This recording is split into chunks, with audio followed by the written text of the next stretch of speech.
গোপন খবরের ভিত্তিতে সবজি বোঝাই গাড়ি থেকে উদ্ধার প্রায় 31 লক্ষ টাকার বিদেশি মদ। সোমবার সন্ধ্যা 8টা নাগাদ গোপন খবরের ভিত্তিতে আবগারি দপ্তর হাজির হয় শিলিগুড়ি চম্পাশরী এলাকায়। দপ্তরের কাছে আগে থেকেই খবর ছিল সবজি বোঝাই গাড়ি করে বিপুল পরিমাণ বিদেশি মদ পাচারে ছক করেছে পাচারকারীরা। সেই খবরের ভিত্তি ধরে আবগারি দপ্তর হানা দেয় চম্পাশরী এলাকায়। সেখান থেকে একটি বিহারের নম্বরযুক্ত সবজি ভর্তি পিকআপ ভ্যান থেকে বিদেশি মদ উদ্ধার করে।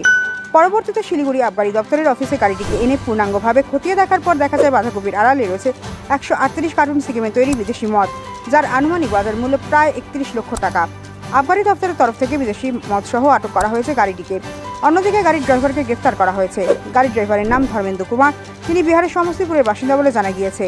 কোথা থেকে কোথায় নিয়ে যাওয়া হচ্ছিল এই মাল, সেই সমস্ত কিছু নিয়েই তদন্ত ইতিমধ্যে শুরু করেছে আবগারি দপ্তর। ইনফরমেশন ছিল যে সিকিম থেকে কিছু মদ স্মাগলড হয়ে ওয়েস্ট বেঙ্গলের ভেতর দিয়ে আইদার বিহারে যাবে অথবা ওয়েস্ট বেঙ্গলেরই কোনো জায়গায় ড্রপড হয়ে যাবে, এবং আমাদের কাছে এও খবর ছিল যে গাড়িটা বিহারের এবং গাড়িটার নিচে থাকবে সিকিম থেকে স্মাগল করা মদ, এবং তার উপরে ক্যামোফ্ল্যাজ করে রাখার জন্য ওপরে কিছু সবজির বস্তা থাকবে।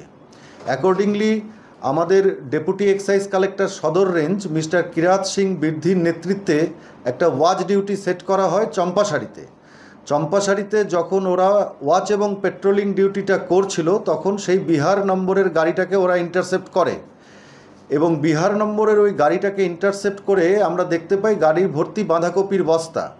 কিন্তু আমাদের কাছে যেহেতু আগে থেকেই ইনফরমেশান ছিল, এই সূচনাটা থাকার কারণে আমরা গাড়িটাকে থামাই এবং গাড়িটাকে সার্চ করে আমাদের অফিসাররা ওখান থেকে বাঁধাকপির বস্তাগুলো সরিয়ে নেওয়ার পর 138 কার্টন সিকিমে তৈরি হুইস্কি রিকভার করে।